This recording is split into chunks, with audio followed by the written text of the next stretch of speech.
जय हिंद, जय भारत। पूर्व सैनिक साथियों, मैं पूर्व सैनिक महेश चौहान भिवानी हरियाणा से आज आपके साथ एक नई अपडेट के साथ आया हूं। साथियों, जैसा कि आप सभी को पता है, पिछले 10 महीनों से हमारा आंदोलन जंतर मंतर पर शांतिपूर्वक तरीके से चल रहा है और काफी कॉलें पूर्व सैनिक संगठनों द्वारा, फेडरेशन द्वारा, सबका सैनिक संघर्ष समिति द्वारा, वॉइस ऑफ एक्स सर्विसमैन द्वारा और अलग अलग कॉलें हुई। पूर्व सैनिक हर जगह पर पहुंचते रहे।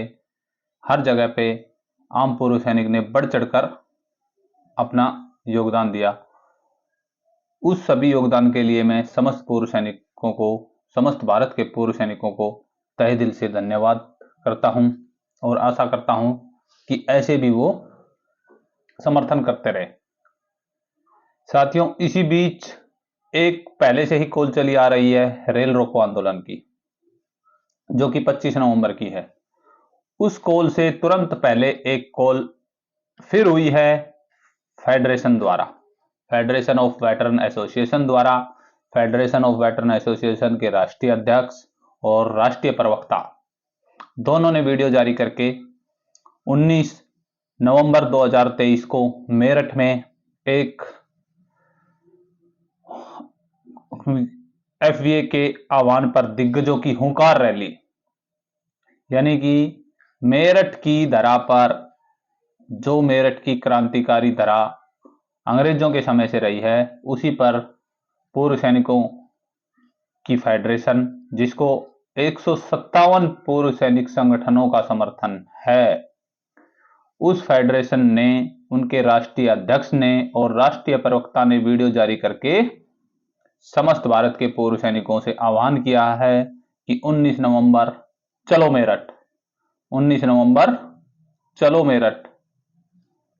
इससे पहले एफवीए का आह्वान हुआ था जयपुर का, किसी कारणवश जयपुर की रैली नहीं हो पाई थी। उसी कड़ी में अभी दोबारा से आह्वान किया गया है 19 नवंबर का। इससे पहले अभी तुरंत 6 नवंबर की कॉल थी चलो दिल्ली। यानी कि साथियों, आप समझ सकते हो कि पूर्व सैनिक भी अब उग्र हो चुके हैं, बैक टू बैक रैलियां कर रहे हैं। जिस प्रकार से राजनीतिक संगठन इलेक्शन के दौरान रैलियां करते हैं, एक के बाद एक, एक के बाद एक, एक के बाद एक, उसी रणनीति पर पूर्व सैनिकों ने भी रैली का आगाज कर दिया है। और हां, इसी के बीच मैं आपको बता दूं, एक और आह्वान हुआ है बिलासपुर के हमारे एक पूर्व सैनिक साथी ने, जो बिलासपुर छत्तीसगढ़ से निर्दलीय उम्मीदवार हैं, सिपाही महेंद्र प्रताप राणा जी। उनका भी मैसेज आया था, उन्होंने भी मैसेज किया है, मेरे पास भी मैसेज आया था, काफी लोगों, आपके पास भी मैसेज आया था। महेंद्र प्रताप राणा जी ने भी आह्वान किया है।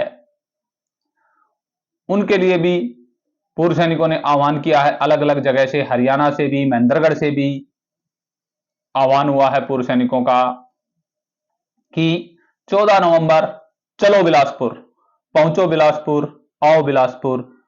और बिलासपुर की जनता से भी अपील की गई है कि भारी बहुमत से सिपाही महेंद्र प्रताप राणा जी को पूरे भारतवर्ष के पूर्व सैनिकों की आवाज बनाकर पहुंचाया जाए 14 नवंबर को शौर्य सम्मान रैली। तो साथियों, आप समझ सकते हो, जो भी मेरी वीडियो देख रहे हैं उनको मैं एक बार कंफर्म कर दूं, 14 नवंबर बिलासपुर शौर्य सम्मान रैली, महेंद्र प्रताप राणा जी के समर्थन में विशाल जनसभा, पूर्व सैनिकों का पूरे भारतवर्ष से आमंत्रित पूर्व सैनिक वहां पर पहुंच रहे हैं और पूरे भारतवर्ष के पूर्व सैनिकों को बिलासपुर के पूर्व सैनिकों ने आमंत्रित किया है कि अपने साथी निर्दलीय उम्मीदवार महेंद्र प्रताप राणा जी की सपोर्ट में बिलासपुर पहुंचे। तो साथियों, 14 नवंबर को चलो बिलासपुर, उसके बाद 19 नवंबर रविवार को चलो मेरठ। 157 संगठनों के समर्थन से खड़ा हुआ फेडरेशन, उसके आह्वान पर 19 नवंबर को चलो मेरठ। उसके बाद साथियों, काफी दिन से चर्चा में है और काफी दिन से काफी लंबा संघर्ष कर रही है सबका सैनिक संघर्ष कमेटी, जो कि पिछले 10 महीने से जंतर मंतर पर बैठी है। उनका आह्वान है 25 नवंबर रेल रोको आंदोलन। काफी वीडियो आपने देखी होंगी। जंतर मंतर से आती रहती है और काफी वीडियोएं अलग अलग न्यूज चैनल के माध्यम से, दिनेश गर्ग जी के माध्यम से, सैनिक वेलफेयर न्यूज, फौजी फंडा न्यूज मैंने भी डाली हैं। तो साथियों, समस्त भारतवर्ष के पूर्व सैनिकों से अपील है, 14 नवंबर चलो बिलासपुर, 19 नवंबर चलो मेरठ और 25 नवंबर चलो दिल्ली। हर बार बोला जाता है कि आपसी मनमुटाव छोड़कर सभी एक हों, सभी एक हों। तो इन रैलियों से ही हम एक हो सकते हैं। पूर्व सैनिक साथियों, संगठनों के पदाधिकारी एक हो चाहे ना हो, लेकिन हम समस्त भारत के पूर्व सैनिक तो एक हो ही सकते हैं। हमें किसी संगठन से कोई लेना देना नहीं रहना चाहिए। प्रत्येक संगठन की कॉल पर हमें बढ़ चढ़कर पहुंचना चाहिए। जिस प्रकार से हमने 6 तारीख की कॉल में पहुंचे, उसी प्रकार से हम 14 नवंबर को बिलासपुर की कॉल पर पहुंचे, उसी प्रकार से 19 नवंबर को मेरठ की कॉल पर पहुंचे और उसी प्रकार से 25 नवंबर को दिल्ली के रेल रोको आंदोलन में भी पहुंचे। साथियों, यदि हमने ये बैक टू बैक नवंबर ब्लास्ट, मैं इसको यही कहूंगा कि पूर्व सैनिकों का नवंबर ब्लास्ट, त्योहारी सीजन पर बैक टू बैक रैलियां करके पूर्व सैनिक अपनी ताकत केंद्र सरकार को दिखा सकते हैं, मोदी सरकार को दिखा सकते हैं। यह स्पष्ट रूप से क्लियर है। मोदी जी ने एक बार फिर इंदौर की रैली में कल ही कहा था कि मैंने 70,000 करोड़ रुपए दे चुका हूं मैं देश के पूर्व सैनिकों को। तो आप समझ सकते हैं कि भारत सरकार पूर्व सैनिकों को 70,000 करोड़ रुपए दे चुकी है, लेकिन वो नहीं पता कि वो 70,000 करोड़ गया कहां। उसका हिसाब किताब लेने का अधिकार हमें है, तो हमें लेना चाहिए। और अपनी जो विसंगतियां हैं, 70,000 करोड़ रुपए देने के बाद भी देश की आम जनता से अपील है कि 70,000 करोड़ रुपए देने के बाद भी पूर्व सैनिक रोड पर क्यों बैठा है? क्या इनकी मंशा बड़ी है या ये किसी राजनीति के शिकार हैं? इसके लिए माननीय प्रधानमंत्री जी से बार बार विनती की जाती है कि प्रधानमंत्री जी, आप पूर्व सैनिकों से मिलिए, उनके डेलीगेशन से मिलिए, उनकी मांगों को सुनिए। अगर उनकी नाजायज मांगे हैं तो उन्हें खारिज कर दीजिए।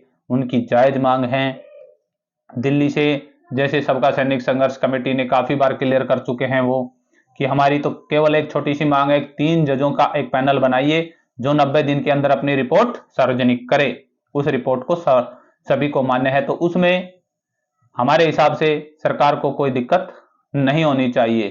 3 जजों, रिटायर्ड जजों का पैनल बना दो, उनको जांच करने दो। अगर जांच में गलती है तो उसका सुधार कर दें, अगर गलती नहीं है तो वो खंडन कर दें। इससे ज्यादा तो पूर्व सैनिक कुछ मांग ही नहीं रहा। क्यों नौबत आ रही है पूर्व सैनिकों को रेल रोकने की? क्यों नौबत आ रही है पूर्व सैनिकों को बार बार आम जनता को परेशान करने की? हालांकि अभी तक पूर्व सैनिकों ने आम जनता को परेशान नहीं किया है, आम जनता को सपोर्ट ही किया है। फिर भी रेल रोको आंदोलन से कुछ ना कुछ समय के लिए पूर्व सैनिक आम जनता को परेशान करेंगे, तो उसकी जिम्मेवार पूर्व सैनिक नहीं है, उसके जिम्मेवार आम जनता भी नहीं है, उसकी जिम्मेवार भारत सरकार होगी। क्योंकि पूर्व सैनिकों ने खुला आह्वान किया है कि जब तक हम रेल रोकेंगे तब तक यात्रियों को चाय पानी खाने का बंदोबस्त हम करेंगे। रेल में जो छोटे छोटे बच्चे हैं उनके लिए दूध और बिस्कुट का बंदोबस्त हम करेंगे। तो ये बहुत ही बड़ी बात है, बहुत ही सोचने वाली बात है कि पूर्व सैनिक अपने हक और अधिकार के लिए रेल रोक रहे हैं, ना कि कोई उग्रता के कारण।